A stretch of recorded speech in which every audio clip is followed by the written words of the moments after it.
Eh bien, mesdames, messieurs, bonjour.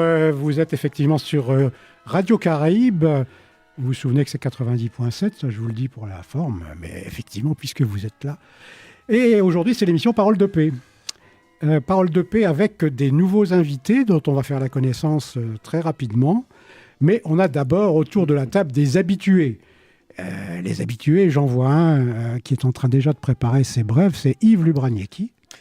Oui, présent. Et alors, tu représentes qui aujourd'hui, Yves ? L'Union juive française pour la paix et le mouvement pour une autre voie juive. Très bien. Et puis accessoirement la FPS, parce que je crois qu'il y a... Oui, ils se sont excusés, effectivement, ils ne pourront pas venir aujourd'hui. Voilà. Et à côté de toi, à ta droite... Oui.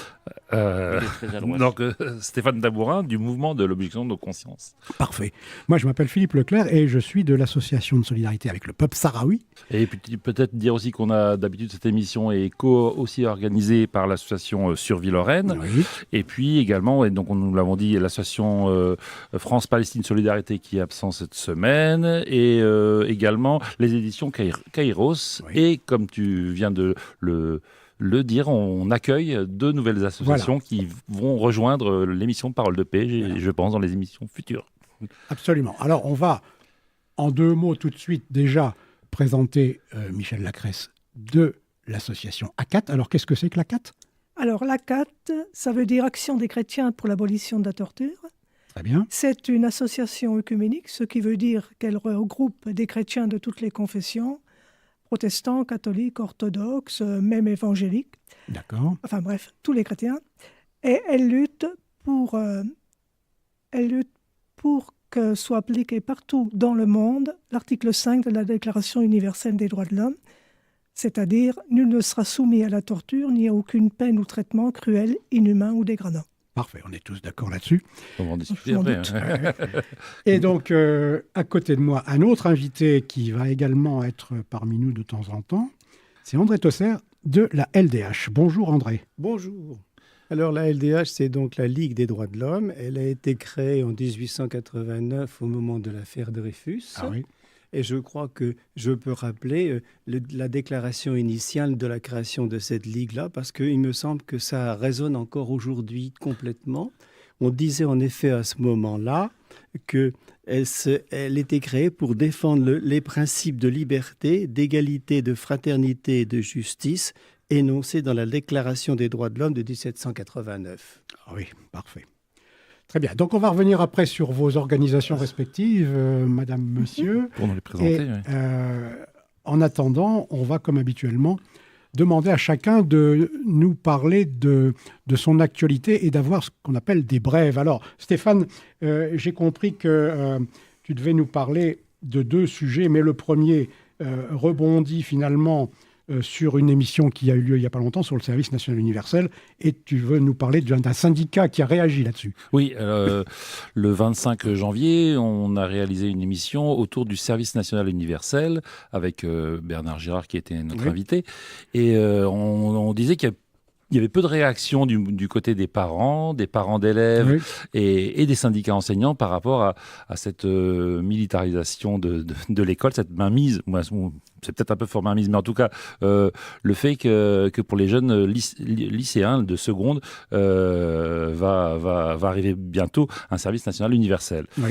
Alors, notre émission a eu lieu le 25 et j'ai appris un peu plus tard que le 18 janvier, la Fédération Sud Éducation avait fait ce communiqué contre la surenchère réactionnaire et militariste. Sud Éducation dénonce le SNU.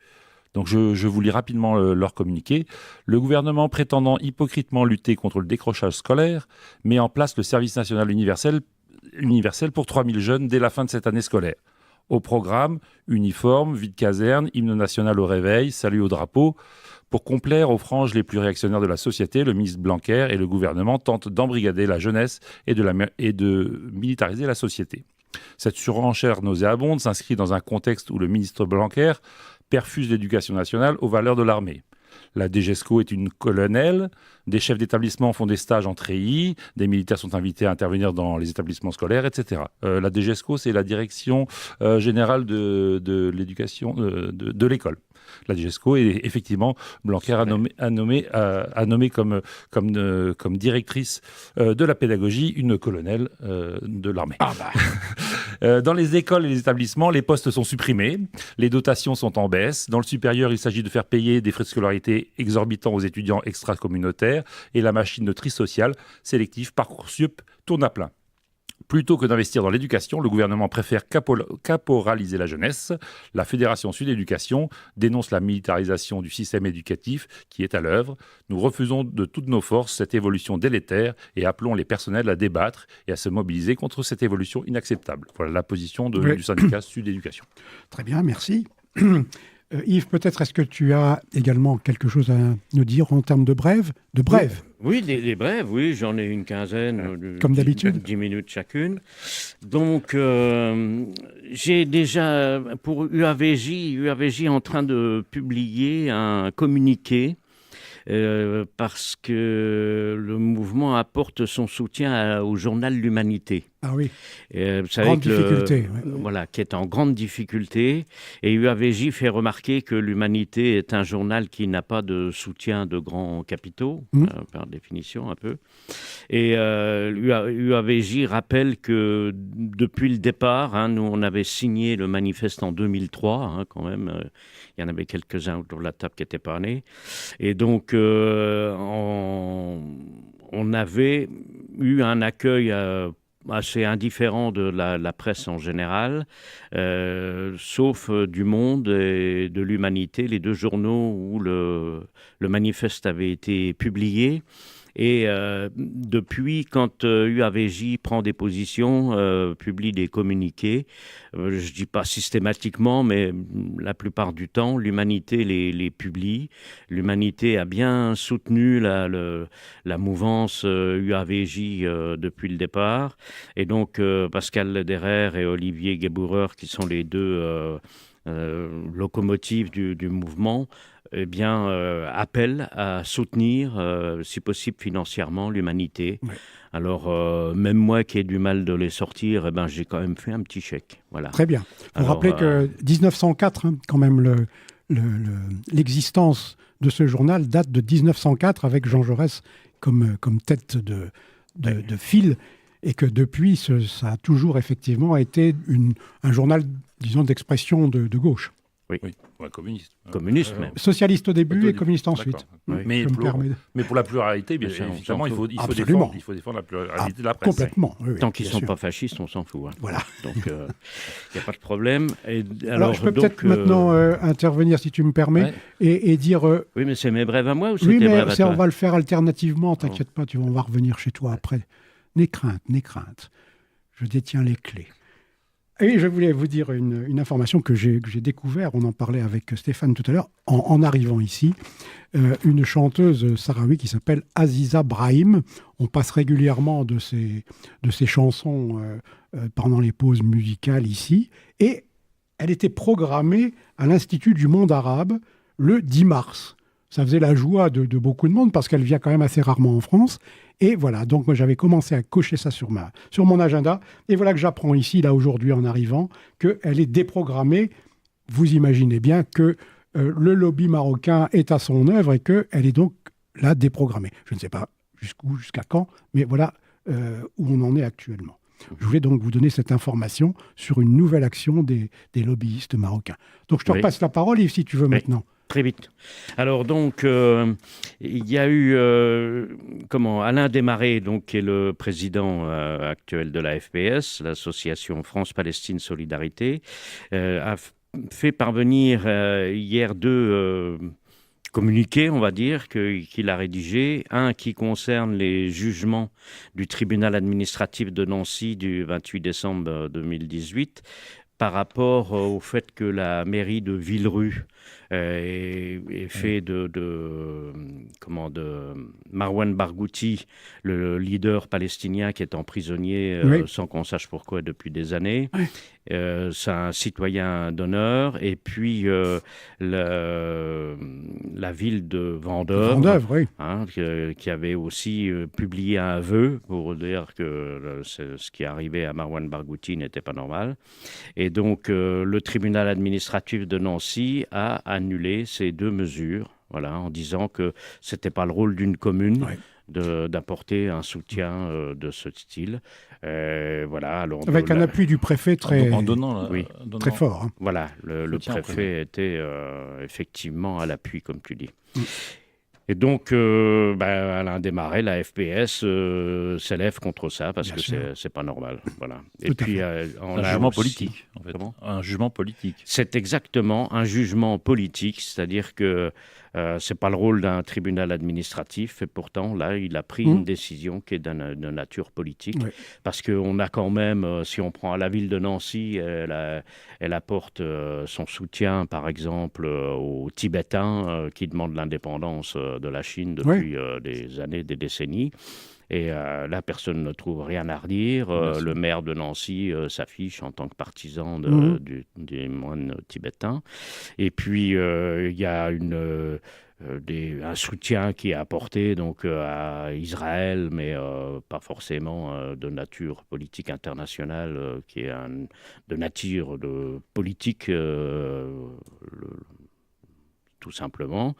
Et là, personne ne trouve rien à redire non plus. Et quand c'est un Palestinien, c'est annulé. Oui, mais un maire est un homme politique. Il est normal qu'il ait des actions politiques. Il est surtout élu. Oui. Il est surtout élu. Oui. Et moi, j'avais d'ailleurs écrit au préfet en lui disant que je trouvais que c'était complètement anormal qu'un préfet, dans les moments où il a saisi le tribunal administratif, je disais que c'était tout à fait anormal qu'un fonctionnaire nommé, il explique à un élu comment il doit penser. Exactement. Voilà. Donc ça, je pense que c'est pas normal. Et puis, on a appelé juste 10 secondes. C'est mes brèves ou c'est pas mes brèves? Oui, vas-y, dépêche-toi. Et donc, il y a eu une conférence qui a été donnée par une Israélienne qui s'appelle Ofra Yeshualit, qui a publié un bouquin dont le titre est « Pourquoi un État juif n'est pas une bonne idée ?» Et elle est venue donc le 1er février à la salle Coppens nous faire une conférence qui était extrêmement intéressante. Et tout le monde a beaucoup aimé sa prestation. Elle est vraiment remarquable. Et on tenait à le souligner. C'est trop tard si vous n'y êtes pas allé. Vous aviez qu'à y aller. Eh bien oui, non, mais on a entendu parler de cette avant. prestation. Si vous n'êtes pas venu, tant pis pour vous. Stéphane, on peut revenir sur une autre de tes brèves. Je crois que tu vas nous parler de la reprise de l'escalade nucléaire. Des armes nucléaires, oui, là c'est assez inquiétant. En 1er février, du 1er février, donc Donald Trump, Dingo Trump, a annoncé, là c'est pas une plaisanterie, a annoncé que les États-Unis se retiraient du traité INF, le traité qui a été conclu en 1987 sur les forces nucléaires de portée intermédiaire. On se rappelle que dans les fin des années 80, il y avait une désescalade des armes nucléaires côté américain et côté soviétique à l'époque, 87. Donc ces deux États avaient réduit fortement leur arsenal nucléaire, même s'il en reste beaucoup trop encore. Oui. Mais là, Donald Trump le 1er février, a dit nous, les États-Unis, on sort de ce traité, accusant les Russes de ne pas le respecter. Mais bon, Donald Trump, seul au monde dans son bureau avec son Twitter, c'est qui respecte et qui respecte pas les règles. On a vu aussi avec l'Iran. Et donc, les États-Unis ont dit, nous, ce traité est caduc. Donc, les armes nucléaires vont repartir. Le lendemain, bien sûr, Vladimir Poutine a embrayé le pas et a dit nous, si ce traité est foulé aux pieds par les États-Unis, nous aussi, nous le déchirons. Donc, effectivement, la communauté internationale, les gens qui se préoccupent de ces questions d'armement nucléaire sont très inquiets. Si on repart sur une guerre nucléaire, ça veut dire que c'est un grand danger pour tout le monde et surtout l'Europe qui peut être le champ de bataille nucléaire. On a fait des missions sur les armes nucléaires au mois de décembre. Donc voilà, c'est une information grave, importante, qui devrait alerter tout le monde. Le climat est une question très importante, la question des armes nucléaires également, parce que si on a une planète toute belle mais qui explose, ça serait vraiment dommage. Donc voilà, je voulais alerter sur ce point-là. Tu as parfaitement bien fait, merci. Alors, pour la SPS, j'ai encore une relance à faire. Les enfants sahraouis viennent chaque année en vacances parce qu'ils ont besoin de découvrir d'autres cultures, de vivre un petit peu, de souffler, si je puis dire, alors qu'il fait parfois 55 degrés dans le désert et que je vous rappelle qu'ils n'ont rien et que malgré tout, ils font tout. Alors, on les invite, avec un certain nombre d'autres organisations en France, à venir passer quelques semaines en été. Alors, ils seront en Lorraine la dernière semaine de juillet et la première semaine d'août. On recherche des familles pour accueillir ces enfants. On a des partenariats avec des MJC qui vont les prendre pendant une paire de jours pour leur faire aussi découvrir les activités sociaux, ludiques, etc. dans les MJC qui sont partenaires. On prévoit aussi de faire un stage de foot avec un club de la banlieue de Nancy. C'est en train de se concrétiser. Voilà, on a un certain nombre de choses à faire, mais il nous manque des familles. Il faut absolument que les gens nous contactent. Alors, il y a deux possibilités, soit directement sur le site de l'association pour avoir des informations, c'est ASPS Lorraine, aspslorraine.word, wordpress.com, ou l'adresse mail de notre association, vous la connaissez par cœur, j'imagine maintenant, c'est contact. Contact ASPS. Contact.asps. Ah, ne pas oublier le contact ASPS. Contact.asps@orange.fr. Voilà, tu as bien terminé. Voilà, très bien. Donc, on en a fini pour les brèves, je crois, mesdames, messieurs. Non, tu as encore quelque chose à nous dire, Oui, Yves? c'est des annonces, hein, c'est pas des brèves, mais j'ai reçu ça ce matin. Il y a une association qui s'appelle La Syrie au cœur, qui est sur Nancy, là, et qui annonce toute une série de manifestations. Il faudra être vigilant. À la MJC Lillebonne, par exemple, il y a une exposition de sculptures d'argile. Il y a une conférence hommage à la femme syrienne, à la MJC Lillebonne aussi. L'islamologue et politologue François Bourgat, directeur émérite du CNRS, viendra aussi faire une conférence sur l'islamologie. Et puis, il y aura un écrivain, Mustapha Khalife, auteur de La Coquille, qui viendra aussi parler. Et puis, au cœur de l'Opéra-Théâtre national de Lorraine de Nancy, viendra donner un concert à la MJC Lillebonne le 29 mars. Donc, il y a toute une série de manifestations. L'association s'appelle La Syrie au cœur. Très bien. France-Syrie Entraide. Et ils sont dans leur siège, j'ai l'impression que c'est à la MJC Lillebonne. Voilà. Si on veut les contacter. OK. Et puis, le dernier point, c'était Parce qu'on a une pause musicale juste après. Oui, c'est ça. Oui, c'est Jeff, non? Non, c'est désolé. Non. Et il y a une conférence, alors là, c'est à Paris, je suis désolé, hein, c'est... des Palestiniens qui m'ont écrit, qui m'ont envoyé cette invitation. C'est à l'Institut du monde arabe, la représentation des femmes dans le monde arabo-musulman entre le Coran et la charia.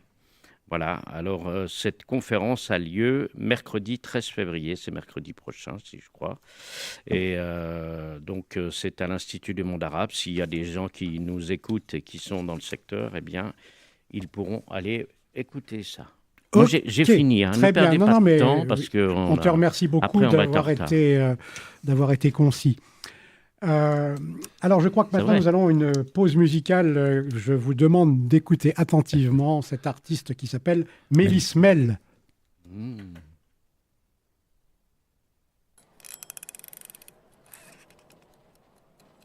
C'est la lutte finale, un combat d'initiés sont les perdants qui gagnent. Nos dames émancipées, les médias sous le roi. Mon peuple articulé, d'un pantin au long bras. Faut pas venir pleurer. Allons enfants de la patrie, le jour de gloire est terminé entre nous deux. La tyrannie sous l'étendard sans élevé, entendez-vous dans nos campagnes mugir nos pauvres de faim, de froid, qu'ils viennent jusque dans vos bras, pleurer dans nos villes, nos sarcasmes aux armes, etc.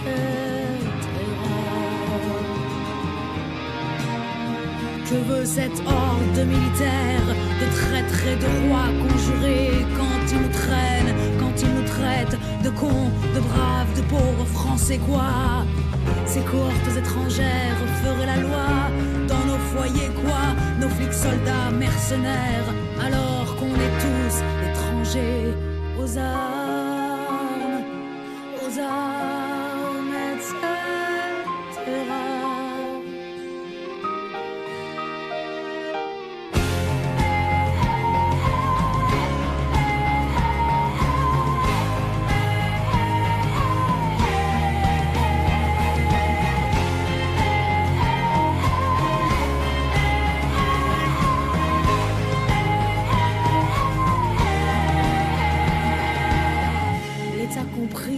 Et la loi triche, l'impôt se rit des malheureux, nul devoir ne s'impose aux riches, le droit du pauvre est un mot creux, des preuves qui se ramassent à l'appel, l'égalité n'existe pas, pas de droit sans devoir, dit-elle, égaux à la naissance parfois, liberté, liberté chérie, ceux qu'on la thune n'ont que l'odeur, amour sacré de la patrie, et la fraternité se meurt. Se meurt. Aux armes,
Voilà, Mélis Mel, ça a été enregistré en 2010, cette chanson, et je l'ai toujours trouvée exceptionnelle. Très belle, oui. Hein, très belle. Hein. Très belle, en effet.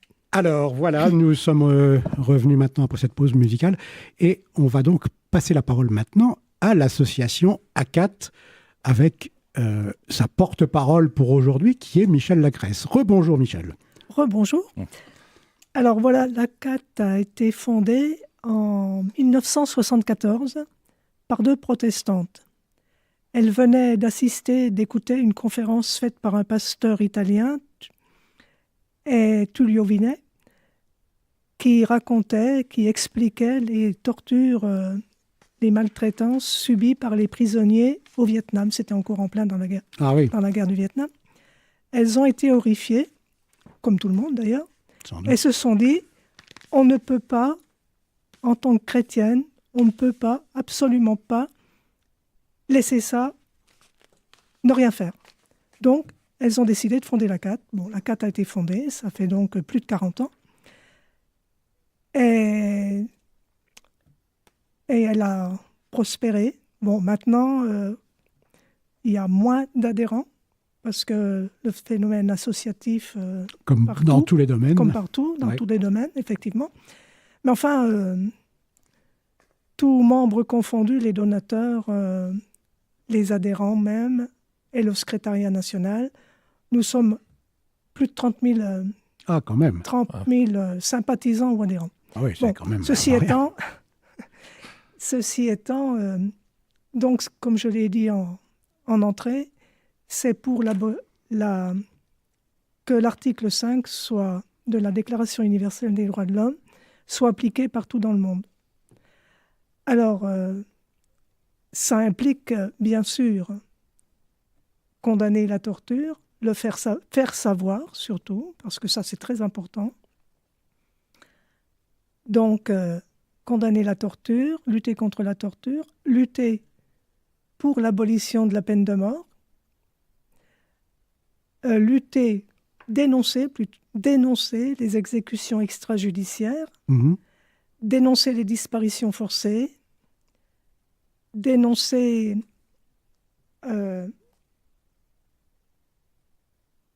les crimes de guerre, les crimes contre l'humanité, les génocides, parce que, hélas, ça existe. Oui. Il n'y a qu'à voir avec les Rohingyas. Oui. Je ne sais pas si ça... Au niveau juridique, j'en sais rien, mais pour le tout un chacun, c'est presque... C'est un crime contre l'humanité. C'est clair, ouais. Il faut peut-être rappeler ce que c'est, parce que les auditeurs ne connaissent pas forcément. Les Rohingyas. Ah oui, pardon. C'est vrai que lorsque l'on connaît un peu, Quand vous on avez est dans tout à le fait milieu. raison. Vous avez tout à fait raison, oui. Les Rohingyas sont une minorité musulmane du Pakistan. Non, Birmanie. Non, de Birmanie, pardon, excusez-moi. Oui. De Birmanie, qui sont persécutés par le pouvoir birman. Et ils ont été tant persécutés depuis 2 ans, disons, qu'ils ont fui en masse pour se réfugier au Bangladesh, principalement. Et il y a eu des Et massacres. il y a eu des massacres. Et il y a eu des massacres, oui. Ce qu'il faut souligner aussi, c'est que ce sont des bouddhistes qui font ça. Alors là, c'est quand même un peu le assez monde à curieux, l'envers. quand même. C'est Expression, assez ouais. curieux. Le bouddhisme se présente comme une philosophie de paix, Oui. effectivement. Et, Ça, mais, le lotus mais, est fané. mais ça arrive effectivement. Tous les principes généreux des religions peuvent être détournés C'est clair. et vouloir, Oui. c'est nous qui avons la vérité et il n'y a que nous qui l'avons, et vouloir à toute force soit écarter, Ou des- soit convertir. Oui. Ne pas Il accepter. n'y a que nous qui avons raison, ne Ouais. pas accepter. C'est les autres. Ouais. Oui, oui. Donc voilà, pour dire Un peu tout En ce que fait gros, la très CAT. bien. ce que sont les Rohingyas. Rohingyas. Quelles personnes sont les Rohingyas, quelle est cette ethnie. Et ça implique également pour la CAT de défendre le droit d'asile, parce que qui sont les personnes qui demandent l'asile? Ce sont des personnes qui ont été persécutées chez elles, qui ont fui les persécutions, qui pouvaient perdre la vie là où elles habitaient. Donc, c'est normal. C'est une conséquence de la torture, et des traitements cruels et inhumains. Et puis, protéger les victimes en se portant partie civile devant les juridictions pénales lorsque c'est possible. Mais ça, évidemment, c'est pas nous, le petit groupe de Nancy, qui pouvons le faire. C'est le Parce que- secrétariat national. Est-ce que vous êtes répartis en groupes locaux sur toute la France? Répartis lorsque des personnes appartenant à la CAT ont envie d'en faire un peu plus que ce que le secrétariat national propose. Oui. C'est plus facile de travailler si on est en groupe que Bien si sûr. on est chacun dans son coin. Bien sûr. Voilà, comme ça, les groupes se constituent. Ça n'est D'accord. pas... C'est pas automatique. Ce n'est pas automatique. ouais. Non, ce n'est pas automatique. C'est pas automatique.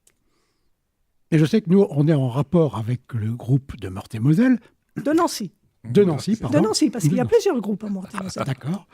On est aussi en rapport avec un groupe qui est à Strasbourg et un autre qui est à Bar-le-Duc. Oui. Et c'est assez amusant parce qu'il y a des liens avec le peuple sahraoui et que ces groupes, finalement, c'est comme ça qu'on a fait leur connaissance et qu'ils ont adhéré finalement à la cause de soutien au peuple sahraoui. Je cite ça parce que je connais, là je fais mon malin. Effectivement. Alors, là, nous avons été oui. On a appris avec la CAT le combat du peuple sahraoui, principalement parce qu'il y a été proposé des parrainages Oui. de prisonniers. Oui. C'est comme ça que nous avons appris, même si on connaissait un petit peu, mais enfin, on est rentré plus en profondeur dans le problème du peuple sahraoui. C'est comme ça que le groupe de Nancy, par exemple, parraine un prisonnier sahraoui. Oui. Du groupe de Gdaïn Music, d'ailleurs. C'est ça, oui. Des- On en a parlé à plusieurs reprises dans les Oui, je me émissions doute que ici. ça a dû... Ouais. Voilà. Donc, Une autre dimension de la CAT, moi je ne savais pas qu'il y avait un groupe sur Nancy, donc je suis très heureux. Nous au MOC on travaille sur les questions de guerre et notamment de la question des ventes d'armes, et la CAT me semble assez active aussi sur ce dossier-là, sur les ventes d'armes de la France à l'Arabie Saoudite par exemple. Au moment d'Eurosatori, tous les 2 ans en France, il y a un des plus gros salons d'armement. On en parle aussi. La CAT, le mouvement de la paix, Amnesty International, plusieurs associations, la LDH aussi, et aussi sur les questions des ventes d'armes. Et donc, nous, MOC, on est très contents de vous rencontrer et puis que vous participiez à cette émission de radio. Et c'est vrai que je connaissais des actions par notre prisme à nous, qui est plutôt pacifique, plus pacifiste. Et oui, il y a une différence entre les deux d'ailleurs. C'était beaucoup confondu dans les. Vous pourriez nous les expliquer, s'il vous plaît? Pacifique et pacifiste. Non, on va consacrer l'émission à ce sujet. Non, mais c'est vrai que dans les questions des violences policières actuelles ou des violences de toutes parts actuelles, les uns les autres se présentent comme pacifistes, alors que on fait une marche ou une manifestation pacifique. Ah oui. Sinon, pacifiste, c'est pour la paix. Voilà. Allez-y, Michel, reprenez. Allons-y ne pour la partez pas votre fil. Donc, je disais, pour le droit d'asile, la CAT soutient le droit d'asile. Et puis, une des missions aussi, c'est éduquer aux droits de l'homme. Alors, éduquer ça auprès des scolaires, bien sûr plutôt dans le secondaire, collégien ou lycéen, et puis aussi éduquer en faisant connaître les combats de la CAT au grand public. Par exemple, en décembre, le 6 décembre 2018, il y a eu une conférence à la Maison de l'Année par Guy Orange, un des anciens présidents de la CAT, sur comment vivre, comment faire respecter les droits de l'homme aujourd'hui dans le contexte actuel. Il y avait environ 250 personnes à peu près. Bon, ben ça, c'est du passé. Et puis, on peut faire parfois des actions sur les places publiques. Bon, nous, à Nancy, on n'en fait pas tellement. D'abord parce que les autorisations ne sont pas très faciles à obtenir. Mais je me souviens que nous nous étions d'ailleurs retrouvés tous ici à une manifestation sur les prisonniers politiques. Oui. L'année dernière ou celle d'avant, il me semble. Oui. Celle d'avant. Celle d'avant. À ton initiative. Merci.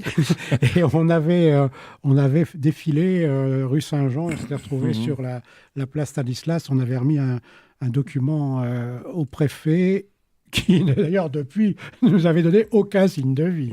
Mais de toute façon, il a changé depuis. Alors, en plus, il a changé, oui. Ouais. Mais je ne pense pas qu'il nous aurait donné plus d'avant. Et que ce soit en mieux. Je ne sais pas. Michel, encore. Donc. Oui. Alors, défendre... Alors, voilà, ça, j'ai présenté les lignes, les objectifs, que la CAT fait, mais comment qu'elle fait? Voilà. Comment qu'elle fait? Alors, d'abord, par des enquêtes. Il faut être sûr de ce que l'on dit. Donc, les enquêtes, c'est parfois les salariés de la CAT qui vont enquêter dans les pays mêmes sur la situation des droits de l'homme. Ça peut être aussi des remontées du pays en question par les défenseurs des droits de l'homme qui habitent dans ce pays, qui font remonter les informations, qui se recoupent. Ce peut être les associations aussi, qui s'alertent les unes les autres, qui font paraître, parce qu'il y a beaucoup d'associations de défense des droits de l'homme. On n'est pas du tout concurrents, on est partenaires. Bien sûr. On travaille pour le même objectif. Ouais. Et puis, donc, lorsque les faits sont avérés, d'abord, il y a aussi la CAT, le secrétariat national, envoie des communiqués de presse pour que ce soit relayé aux journaux et propose à ses adhérents, les adhérents lambda, d'intervenir. Par exemple, nous recevons toutes les semaines ce que la CAT appelle un appel urgent. Le dernier appel que nous avons reçu, c'était la semaine-ci. pour la Chine, un Chinois qui, parce qu'il a manifesté une indépendance d'esprit par rapport au pouvoir, est emprisonné. Ah. Et bon, sur des motifs assez vagues, du genre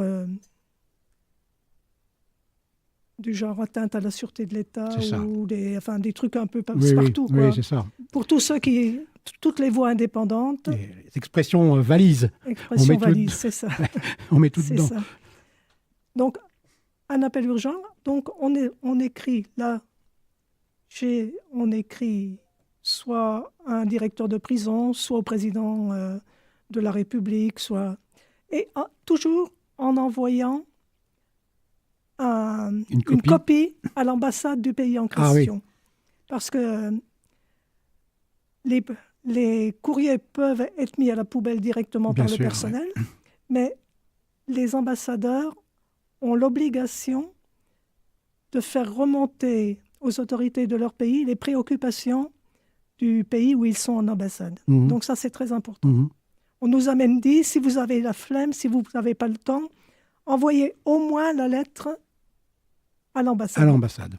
C'est très important. C'est bon à savoir parce que dans nos actions, dans nos mouvements, on peut avoir à écrire effectivement à des prisonniers dans des prisons. On a eu le cas, encore une fois, avec les Sahraouis et avec Naama Asfari.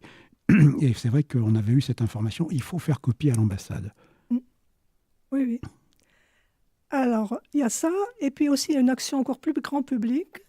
C'est du même genre, hein, mais c'est un dépliant où la situation de la personne est expliquée avec une petite carte-lettre à envoyer aux autorités. Oui. Alors là, c'est plus grand public et c'est une fois par mois. D'accord. Et actuellement, c'est principalement ciblé sur le Vietnam. Voilà. Parce qu'au Vietnam, les défenseurs des droits de l'homme sont la cible du gouvernement. C'est des empêcheurs non pas de tourner en rond, mais de faire la politique que l'on veut. Ils avaient d'ailleurs au Vietnam interdit certaines communications par Internet. Il y avait une action par rapport à la cybersécurité, comme on appelle ça. Oui, ça existe aussi en Chine. Hein. Oui. De toute façon, tous les pays autoritaires verrouillent plus ou moins Internet. Oui. Mais là, il y a une loi au Vietnam qui est entrée en vigueur le 1er janvier. Je fais mon malin parce que j'ai sous les yeux le site de l'ACAT, que je veux d'ailleurs profiter pour le rappeler, qui s'appelle acatfrance.fr. Oui. Et on va retrouver sur ce site ACAT France beaucoup d'informations sur la lutte que vous menez à travers le monde. Voilà. Donc actuellement, il y a surtout une campagne pour défendre les défenseurs des droits au Vietnam. Oui. Mais l'ACAT est particulièrement attentive à la situation des défenseurs des droits de l'homme partout dans le monde. Hein. C'est un de ces points importants. Oui. Il y a du boulot. Hein. Oh oui, il y a du boulot. Michel, il nous reste 5 minutes pour parler de l'ACAT. Qu'est-ce qu'on peut encore en dire ? Ce qu'on peut en dire, c'est que d'abord, on a des résultats. Très bien. Pas que l'ACAT toute seule, hein, parce que, comme je le disais, c'est de la collaboration. La collaboration, je vais y arriver, avec d'autres associations. Récemment, mais c'est tout neuf, hein, on a appris qu'une famille marocaine, on n'a pas le nom, hein, c'est pour les protéger, une famille marocaine a pu enfin être ensemble, se retrouver en France. Le mari avait fui le Maroc en 2009. Il a reçu enfin une protection subsidiaire, pas le droit d'asile, une protection subsidiaire en 2013. Sa situation financière étant extrêmement précaire, il n'a pas pu demander le regroupement familial tout de suite. Il vient enfin la famille vient enfin d'être réunie début janvier. Ah, très bien. Voilà, ça c'est du concret, effectivement. Ça, c'est du concret. Résultat d'une action de la CAT. C'est pas du vague. Ouais. Alors, il faut être patient. Hein. C'est clair. Il faut être patient. On a appris aussi que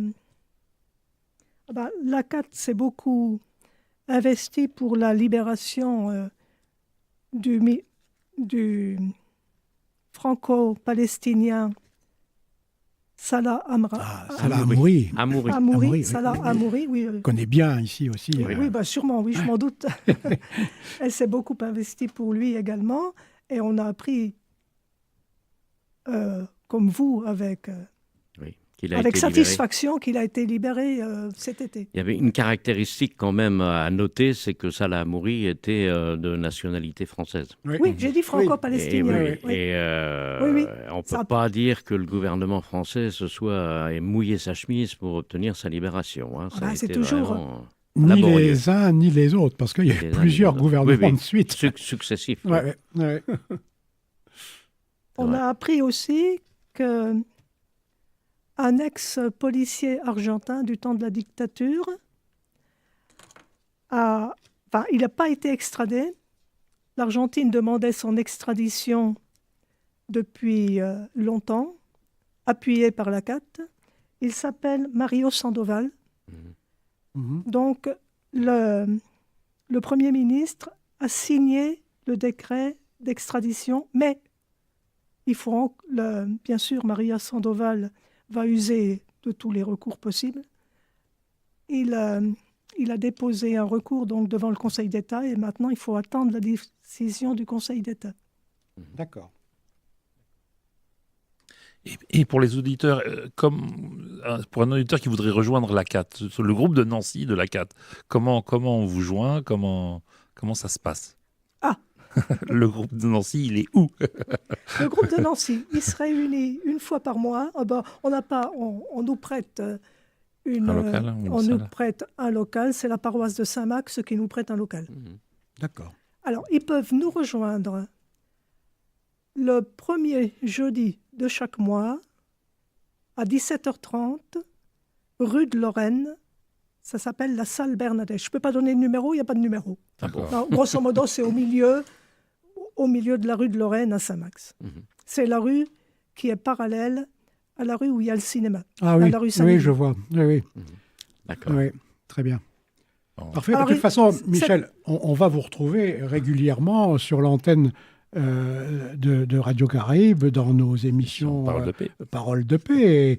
Et je pense que au fur et à mesure du temps, on apprendra tout un tas de choses sur les actions que vous menez. Et c'est vraiment, comme disaient mes camarades tout à l'heure, une grande satisfaction de vous avoir autour de la table. Merci, oui, je compte bien. Moi ou quelqu'un d'autre. Oui, c'est l'association, c'est pas moi qui suis importante. Très bien. En tout cas, merci beaucoup de cette première intervention et présentation de votre organisation. On va maintenant s'intéresser à mon voisin de gauche, qui est André Teusser. C'est purement géométrique. Bon. Écoute, on en discutera, on fera une émission là-dessus aussi. Voilà. Prêcher le micro. Oui. Alors, il faut que tu parles tout près du micro, nous dit un averti. André, parle-nous donc de la Ligue des droits de l'homme, s'il te plaît. Mais la Ligue des droits de l'homme est un défenseur déterminé et très actif de l'état de droit. Et nous avons ici à Nancy réussi à créer de façon régulière, tous les vendredis soirs à la MJC des Forges, il y a une permanence qui assure la défense de ceux qui ont besoin de présenter leurs droits. MJC des Forges, faire défendre leurs droits. Rue de la République. Rue de la République. Rue de la République, oui. Alors, ce qu'il faut dire, c'est qu'en ce moment, un grand nombre de dossiers sont traités au profit de jeunes migrants qui sont soit majeurs, soit mineurs, et que c'est le plus gros problème que nous avons en ce moment. Et la commission comporte une dizaine de membres, dont plusieurs avocats, qui sont de très très utiles parce que c'est un dédale incroyable.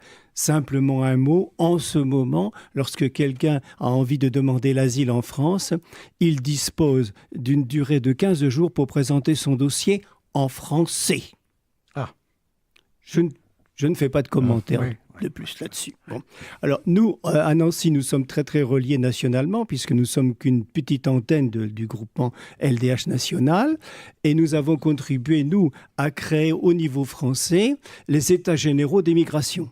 Donc la constituante des EGM, nous sommes, nous, Nancy dedans. À l'origine. Et comme nous sommes nombreux et que nous avons réussi à persuader une vingtaine d'associations d'être aussi avec nous dans cet équipement-là, dont la 4 d'ailleurs, eh bien, nous avons créé l'État général d'immigration Nancy-Meurthe-et-Moselle-Sud. Et là, nous sommes en train d'essayer de faire triompher le point de vue du droit dans un certain nombre de dossiers délicats, notamment des dossiers délicats qui concernent des jeunes migrants.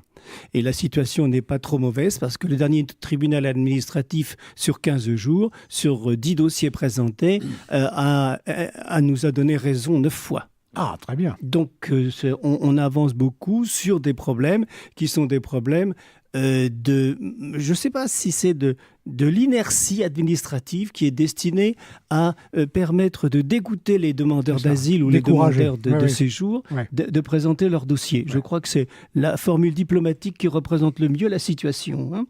Alors, par ailleurs, nous avons réussi à établir avec différents groupements beaucoup de contacts. On a déjà présenté des réunions débats en commun avec le CCFD, avec ATD Quart Monde, avec Kairos, avec la FPS, avec bien d'autres encore. Donc nous sommes très connectés sur la réalité sociale locale.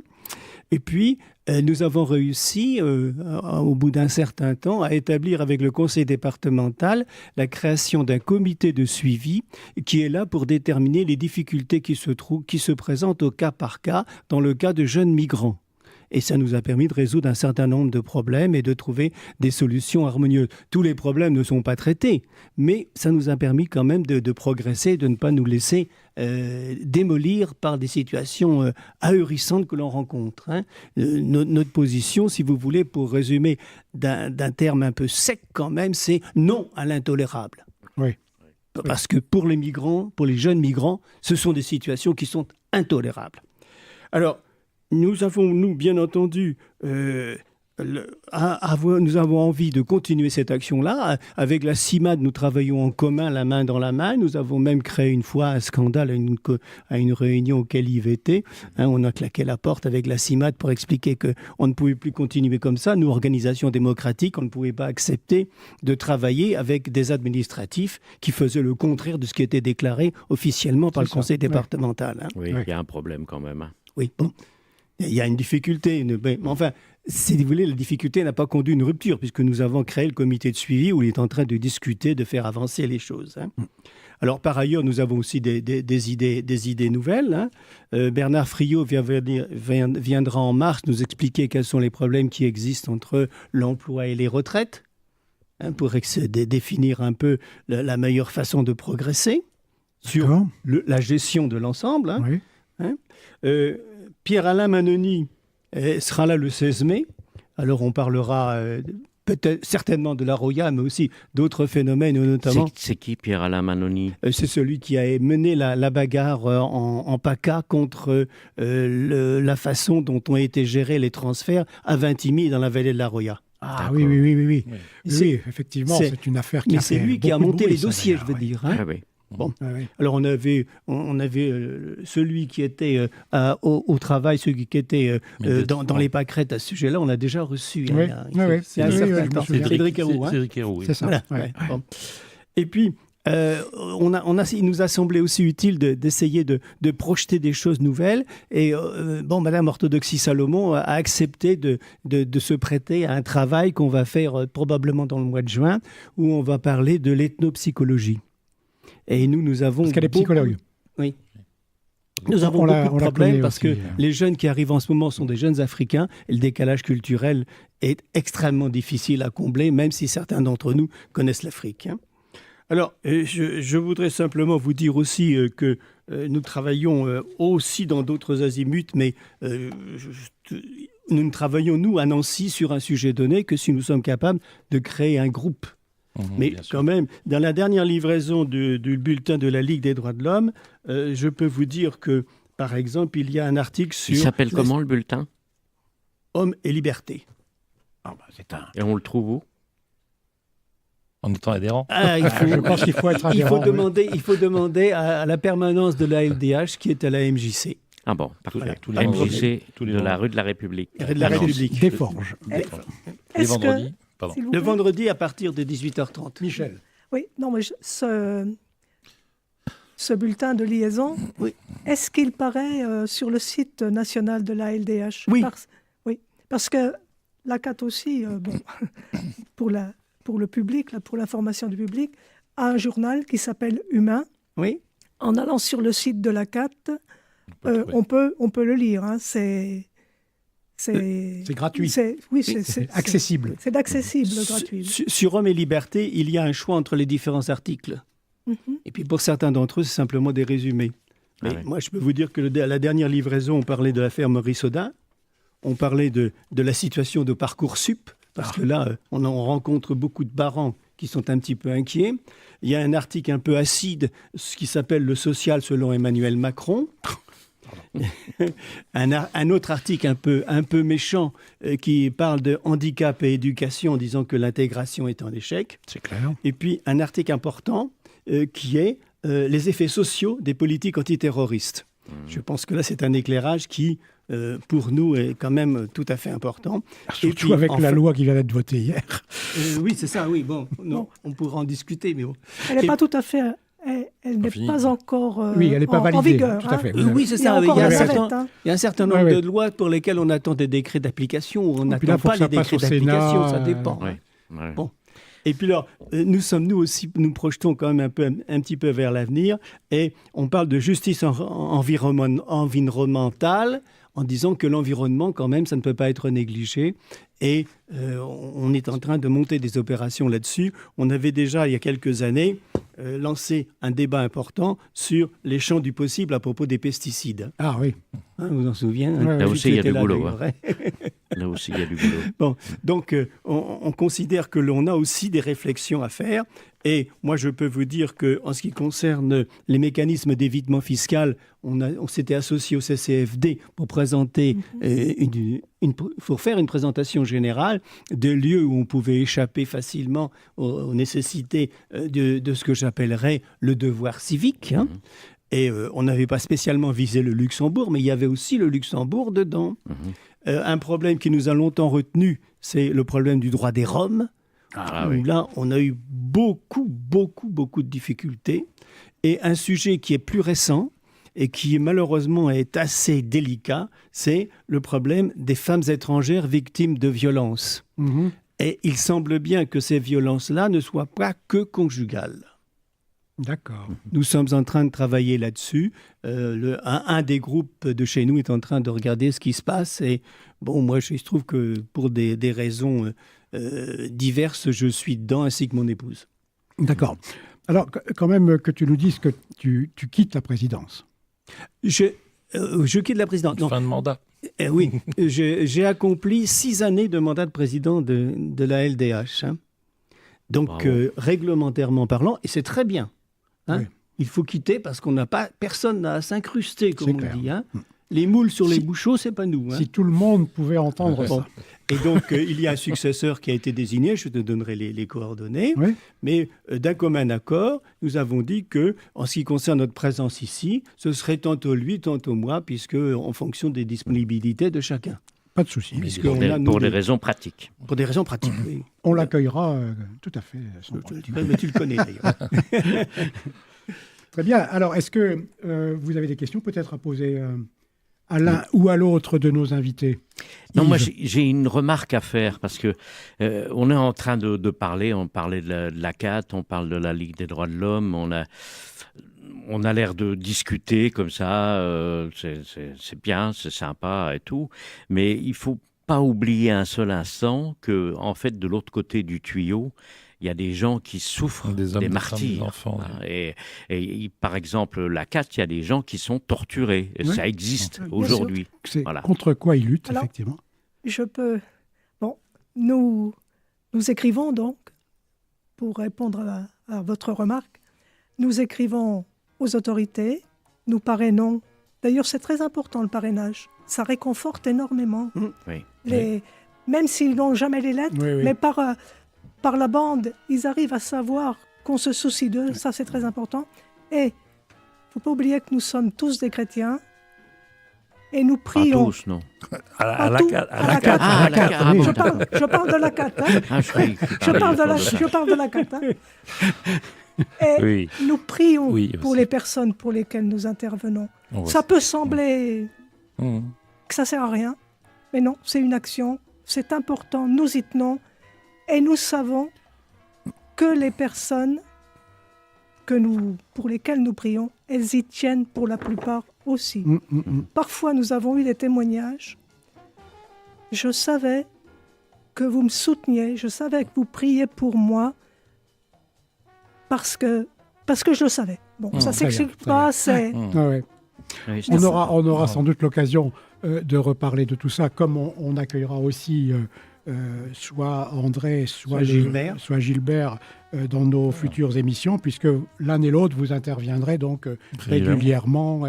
Et peut-être même dans les émissions prochaines, parce que la semaine prochaine, l'émission du 15 février sera sur le Printemps de la Palestine, édition 2019, donc demandez le programme, et l'émission du 22 février sera « La France serait-elle complice dans la guerre au Yémen ?» Et je crois que l'une et l'autre, l'ACAT et la Fédération internationale de la Ligue des droits de l'homme travaillent sur les questions des ventes d'armes. Oui, mais c'est la Fédération internationale. Nous travaillons essentiellement sur la France. Bien sûr. On est déjà noyés. Hein. En tout cas, mesdames, messieurs, merci de votre participation, parce que je vois que l'heure arrive et que notre émission va maintenant prendre fin. Merci beaucoup de nous avoir écoutés, chers auditeurs, et à bientôt. Au revoir. Et les auditrices, tu les remercies pas?